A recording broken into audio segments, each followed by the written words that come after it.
All 40,000 of them. This is BBC Radio London. Vanessa Feltz. Lovely listener, welcome back to BBC Radio London's Breakfast Show with me, Vanessa Feltz.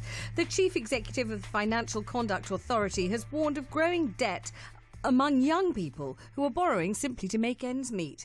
In a BBC interview, Andrew Bailey says the young are particularly vulnerable because they're often facing high costs of accommodation and both low and erratic wages. There is quite a pronounced build-up of indebtedness amongst the younger age group.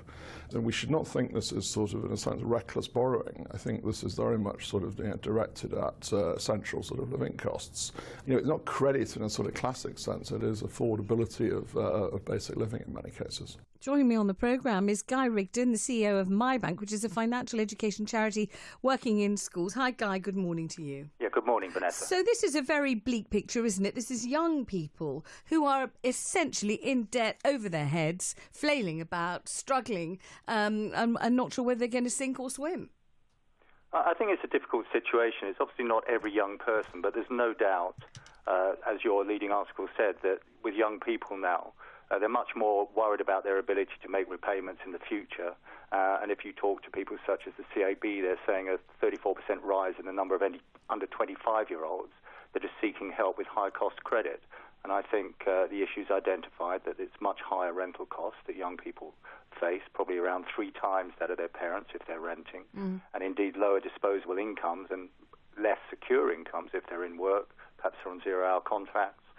If they're fortunate enough to have a good job, perhaps went to university, of course they've got to make those repayments out of their tax salary. So it's a tough situation. OK, we know it's a very tough situation, but from what you're saying, I can't see any way out of it. I mean, if you're not earning very much, if you're earning an erratic wage, in other words, a zero-hour contract, you're not quite sure in any given week or month exactly what you're going to take home. It's terribly difficult to plan financially and make proper provision. And if the amount of money you're earning is less than the amount of money you need to survive, that equals an absolute recipe for misery and spiralling debt. What are you supposed to do? Look, I think it's tough, but I think it's obviously things that you can do. So certainly, look, we're a financial education charity. We design, we develop, and we deliver financial education, and we work with young people, starting at primary, but particularly working with those vulnerable young people going into independent living, about how best they can manage what money they have. And there are strategies you can adopt to save more money and to free it up, and there are ways that you can look at what you're doing and make sure that you've got the right debt at the best interest, you're claiming back perhaps any tax that you're owed, and you're managing your spending so that you can have the best chances with the resources. All right, let's start with the strategies you can put in place first, and then we'll talk about the best kind of debt to have. If you have to have debt, what's the best kind? So let's start with the strategies. You say there are strategies you can put in place to make sure that your borrowing doesn't get out of control and that you're keeping it all in check. What are they? What can you do? Well, look, the first thing that you really need to do is review your budget and what you're spending your money on.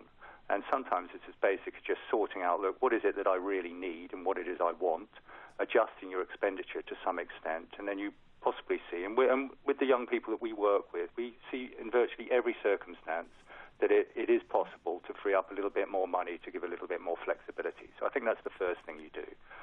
But hang on, but there will be people listening saying, free up a little bit of money.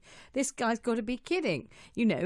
Every single penny that I've got is accounted for. I can't think of any way of trimming back. I really can't. And this guy's in cloud cuckoo land if he thinks I could. Look, I'm not saying it's easy for everyone, but normally there are ways that one can save a little bit more money. Well, give us a way then. Which, like what?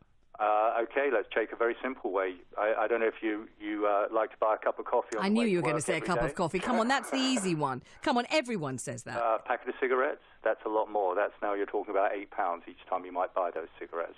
But look, I don't want to go down. We know that there are fewer young people smoking than ever before. They very probably are already not smoking. And they may well say, God, we gave up our coffee, weeks, months ago. We know we can't afford £3.50 or whatever it is on a coffee. It's absurd. As I say, I think the starting point is it's not easy.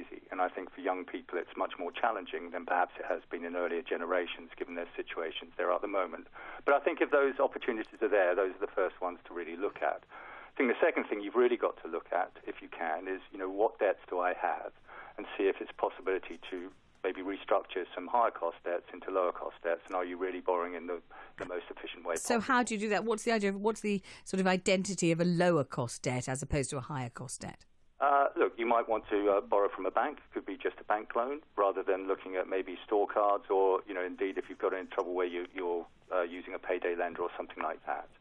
If I want to be clear, with MyBnk, we're an education charity, and we work with all sorts of young people. If someone has really severe debt problems, then we're going to refer them to a specialist, because they're going to need to go through a debt plan. Right. I mean, is the crucial thing that young people are not being educated about finance and how to manage money, or is the crucial thing that actually they're just not earning enough money to keep their heads above water? And there's one thing, knowing how to manage it, but you've got to have it to manage it. If you haven't got any of it, or you haven't got enough of it, or it goes out on your outgoings, or even your debts before you've even started in the month, then you start behind, if you know what I mean, in the race, don't you? Well, I think certainly tackling the personal debt crisis is holistic, but education surely has to be the best line of defence, that if you know what you're talking about, if you've got knowledge of the sort of products that you might be buying or the debt that you might be taking up, it's got to be a better situation than going in there blind. And that's what we like to do, that we give young people that knowledge, those skills, that motivation, ambition, and some techniques to help them.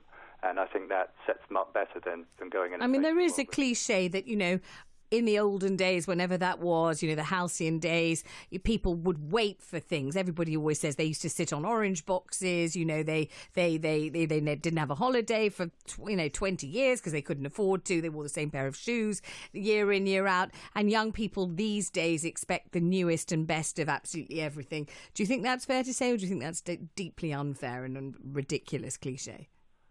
I think that's unfair. I think there's no doubt that goods and services are very easily available, and one of the things that certainly we talk about is just talk about money and consider that purchase that's out there, and maybe wait, and perhaps you don't need it. So that instant gratification, I think, is easier. But in general terms, no, I don't think that's fair. Thank you for talking to us. That's Guy Rigden there, the CEO of MyBnk, a financial education charity working in schools. And coming up next, our paper review with Baroness Ros Altman.